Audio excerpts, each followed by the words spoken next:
Russian troops forced to fight with shovels as ammo shortages undermine Bakhmut advance.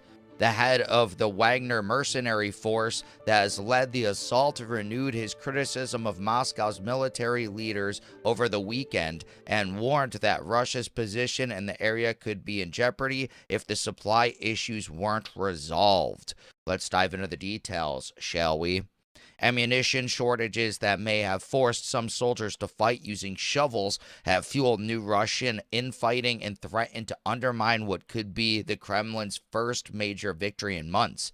Russian troops continue to advance through brutal close-quarter fighting around the city of Bakhmut in eastern Ukraine despite a lack of ammunition hindering their progress, Western military analysts said over the weekend. The head of the Wagner mercenary force that had led the campaign, meanwhile, renewed his criticism of Moscow's military leaders over the supply issues and warned that Russia's position in the area could be in jeopardy if they weren't resolved. Bakhmut is currently surrounded on three sides after months of bombardment that has laid much of the mining city to waste.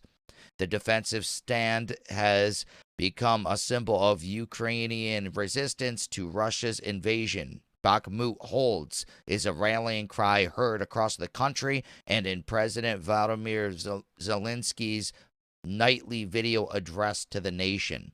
But Ukrainian positions in the east have been worn down by an intensified Russian assault over the winter that has seen a mix of convict Wagner fighters and newly mobilized military reservists thrown into the waves of attacks. The British Ministry of Defense, which posts a daily intelligence briefing to social media, said Sunday that in late February, Russian reservist soldiers were ordered to attack a Ukrainian position with firearms and shovels. The shovels are likely the same ones used to dig trenches and which have been used on the front line by Russian forces since days of the Tsars. Wow. The lethality of the standard issue MPL 50 entrenching tool is perfectly methodologized in Russia, the ministry said. Little changed since it was designed in 1869. Its continued use as a weapon highlights the brutal and low-tech fighting which has come to characterize much of the war. The ministry added that the increased close-quarter fighting was probably due to a continued focus from Russia's military on deployed soldiers on foot due to a lack of artillery ammunition. Yevgeny Prigozhin, leader of the Wagner private military group whose fighters have conducted much of Russia's advance in eastern Ukraine, said over the weekend that if Wagner retreats from Bakhmut now, the whole front will collapse. Wow. Speaking in a video posted to a Telegram channel called Wagner Orchestra Saturday, he added that the situation will not be sweet for all military formations protecting Russian interests. Separately, writing on his company's press service Telegram channel on Sunday, Prigozhin said ammunition that had been promised by Moscow in February had not arrived. He added he wasn't sure whether the delay was caused by ordinary bureaucracy or a betrayal. It's crazy he's posting all of this on like a public Instagram. He's just telling everybody. It makes me think it might be, like a ploy. The comments were the latest sign of tensions between Prigozhin, who has emerged as a leader of the war's hard-time supporters, and the Kremlin's military brass. Both sides have faced challenges in supplying frontline troops across Ukraine's vast countryside with ammunition and equipment, and both appear to be turning to their closest allies for help. Yeah, it sounds like they're like betraying each other on Instagram and just saying all this publicly. The renewed Russian offensive this year has left the remaining civilians in eastern Ukraine fearing for their lives in shelters. but Moscow's forces are far from establishing full control over Luhansk and Donetsk, the two eastern regions that comprise the vast Donbass industrial heartland. Zelensky wanted like tanks and everything, which is interesting. He wanted tanks and warplanes. So you guys need more guns. I know like Russia's out of guns too, but all you need to do is have guns there, right? If you had soldiers with guns, they're using shovels.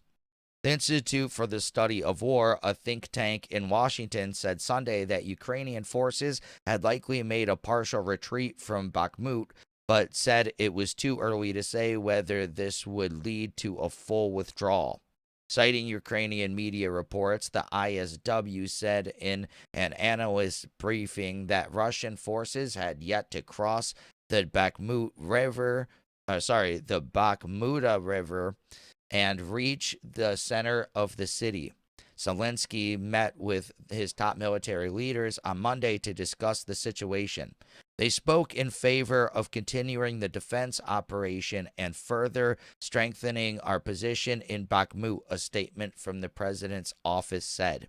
U.S. Defense Secretary Lloyd Austin, on a trip to Jordan, played down the importance of a possible Russian victory in Bakhmut.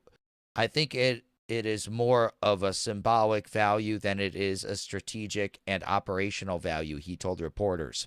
The fall of Bakhmut won't necessarily mean that the Russians have changed the tide in the fight, he said, according to Reuters. Even if Russia was able to take Bakhmut and use it as a base to threaten surrounding towns and cities, stalling Russian offenses nearby and endemic personnel and equipment problems would likely set the scene for a renewed Ukrainian counteroffensive, the ISW said. Previously a mining community of around 80,000, Bakhmut now has only a few thousand civilians remaining in it and its surrounding towns, mostly elderly and those unable to leave. Yeah, that's crazy. Everyone's gone from 80,000 to a few thousand. Wow. Drone footage released Monday by the Ukrainian military showed entire neighborhoods reduced to rubble and dust.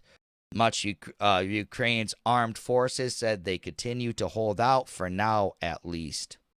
Crazy stuff. Yeah, horrible. War is horrible. It seems like Russia, oh man, like people will talk about like US versus Russia, and before they invaded Ukraine, I thought Russia might beat the US in a war. I really did, with some advanced weapons they've shown off, but you look at this, they just don't have the supply chain for it, and they just ran out of everything, and now their soldiers are left with nothing, and they're just going to keep throwing people at the issue. I don't know if it's going to work.